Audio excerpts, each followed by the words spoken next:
보유를 해야 될지 매도를 해야 될지 흐름대로 잘 따라가시면 15억짜리 집을 팔고 15억짜리 집으로 갈아타게 하는 거 어떻게 생각하세요? 그쵸. 왜요? 라는 답이 나오죠. 부동산에서 가장 위험한 선택 중에 하나가 뭐냐? 이번에 세제 개편안 나온 거 보셨죠? 네. 어떤 생각하셨어요? 이걸 계속 가져가야 될지 잘 모르겠어요. 오늘은 집을 한 채만 가지고 계신 분들이 이번에 세제 개편안이 그대로 시행이 된다고 했을 때 계속 보유를 해야 될지 아니면 팔아야 될지에 대한 자가진단 테스트를 한번 준비해 봤습니다. 총 5가지 질문이 있거든요. 이 5가지 질문만 스스로 한번 해보시면 대략적인 방향성을 잡으실 수 있을 거예요. 물론 앞서서도 말씀드렸지만 이거는 이번 세제 개편안이 그대로 시행이 된다는 것을 가정하고 하는 테스트니까 꼭 유념하시고요.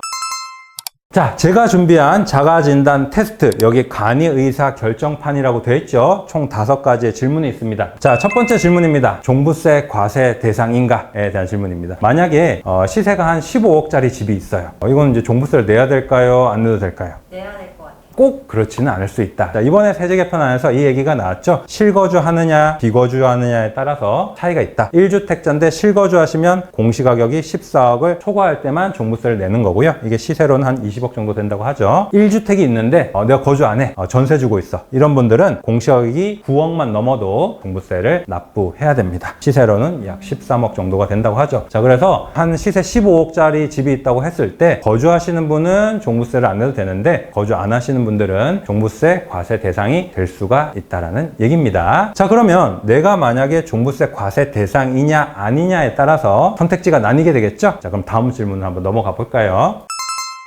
종부세 과세 대상이 아니신 분들, 이분들은 이제 어떤 질문을 던져야 될까요? 두 번째 질문으로 준비한 것은 바로 상급지 갈아타기가 가능합니까? 종부세 과세 대상이 아니라면 그냥 보유해도 되잖아요. 그죠? 근데 굳이 왜 이런 질문을 해야 될까? 자, 만약에 종부세 과세 대상이 아니라면 사실 크게 부담은 없습니다. 그죠? 다만 그런 상황이라도 상급지 갈아타기가 준비가 되어 있으신 분과 아니신 분은 차이가 있을 수 있다는 얘기입니다. 누군가에게는 이번 세제 개편안으로 인해서 굉장히 부담이 커지고, 하지만 또 어떤 분들 입장에서는 그게 기회가 될 수도 있다는 얘기겠죠. 그런 분들 같은 경우에는 상급지 갈아타기가 가능한지, 내가 준비가 되어 있는지 꼭 체크해 볼 필요는 있습니다. 만약에 상급지 갈아타기가 가능하신 분들은 이제 검토를 충분히 해 보셔야 되는 거고, 아니신 분들은 그냥 보유를 하시면 되겠죠. 자, 그러면 이렇게 질문을 해볼까요? 15억짜리 집을 팔고 15억짜리 집으로 갈아타기 하는 거 어떻게 생각하세요?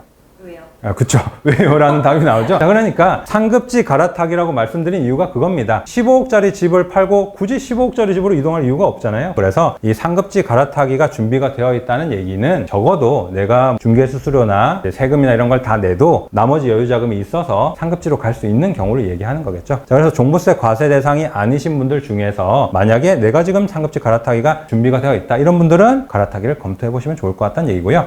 나는 전혀 그럴 자금이 없어, 그런 분들은 그대로 보유하시면 되겠습니다. 자, 그럼 만약에 종부세 과세 대상이신 분들, 이런 분들은 이제 이 질문을 해야 될 것 같습니다. 보유세가 나온다고 해서 무조건 팔아야 되나요? 아니요. 전 투자자 마인.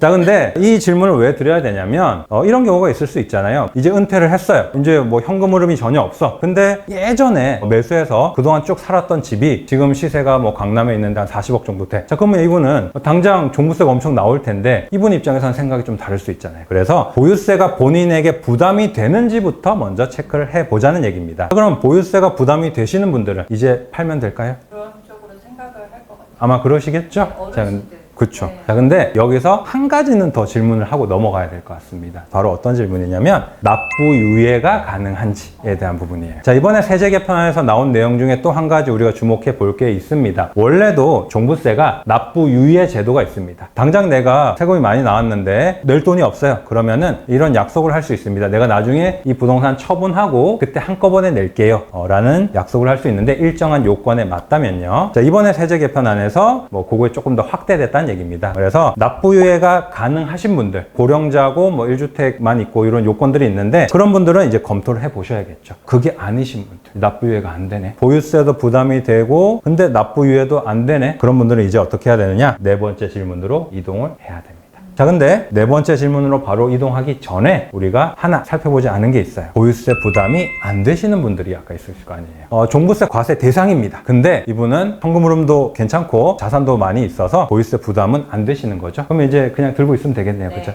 네, 그렇지 않을 수 있다라는 얘기죠.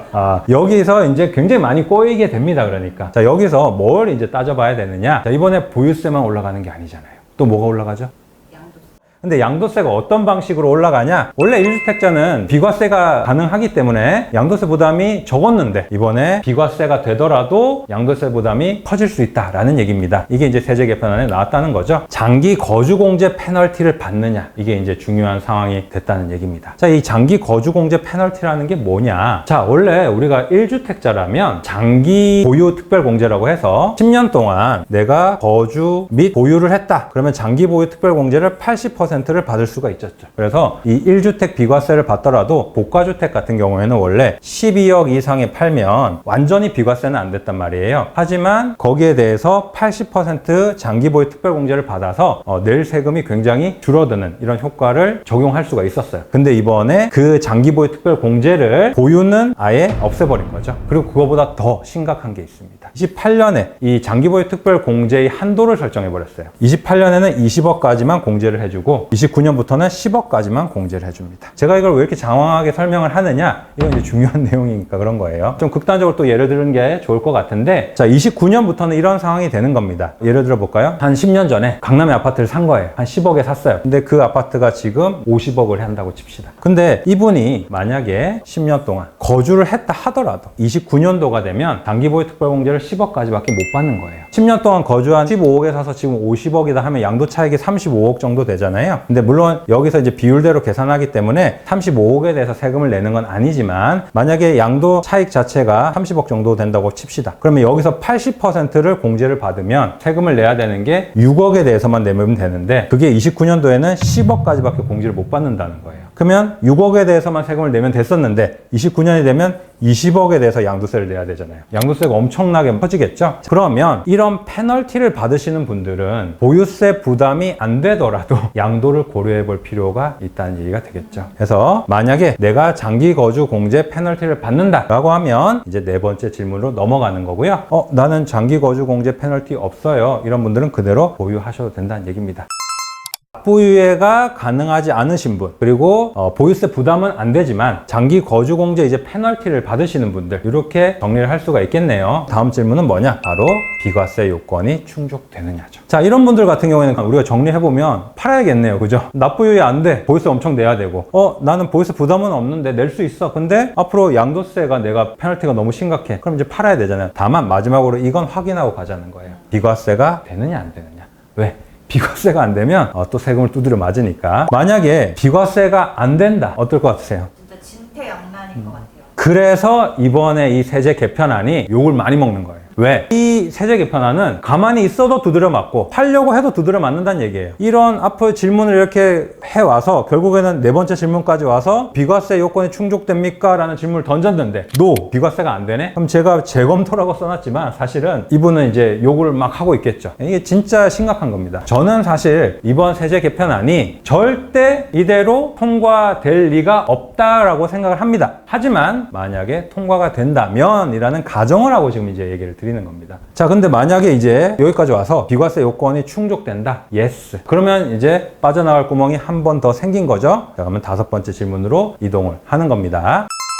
오늘 쭉 따라왔는데 이제 뭐 짜증나는 상황이 계속 발생을 했지만 어찌됐든 비과세 요건이 충족이 됐습니다. 자, 그럼 양도세도 괜찮고 팔 수 있는 조건도 이제 다 갖춰졌습니다. 자, 이제 팔면 될까요? 네. 팔고 어디로 가실 건데요? 자, 그래서 마지막으로 이 질문을 해야 됩니다. 갈아탈 대안이 있습니까? 갈아탈 대안이 있습니까? 부동산에서 가장 위험한 선택 중에 하나가 뭐냐라고 한다면 배수해야 될 게 없는 상태에서 파는 거예요. 만약에 대안이 있다 그러면 갈아타기를 검토하는 것이고, 없다 그러면 이분도 비과세가 안 되시는 분만큼 엄청나게 열받는 상황이 되는 거죠. 15억짜리 팔고 다시 15억짜리 살 거 아니잖아요. 자, 그러면 적어도 내가 강남의 고가의 아파트를 가지고 있는데 다양한 이유가 있을 수 있겠죠. 보유세 부담이 돼서, 그리고 장기 보유 특별공제 페널티를 받아서 팔아야 된단 말이에요. 비과세 받고 팔 수도 있어요. 근데 문제는 여기서 발생하는 거예요. 만약에 내가 40억짜리를 팔았으면 적어도 동급 이상의 아파트를 사야 될 거 아니에요. 근데 문제는 그걸 팔고 나서 만약에 내가 현금이나 이런 대출이나 이런 것들이 충분하지 않아서 동급 이상의 아파트를 살 수 없다면 그것만큼 또 짜증나는 상황이 없겠죠. 그래서 마지막으로 갈아탈 대안이 있는지는 우리가 꼭 확인을 하고 결정을 해야 된다는 얘기입니다.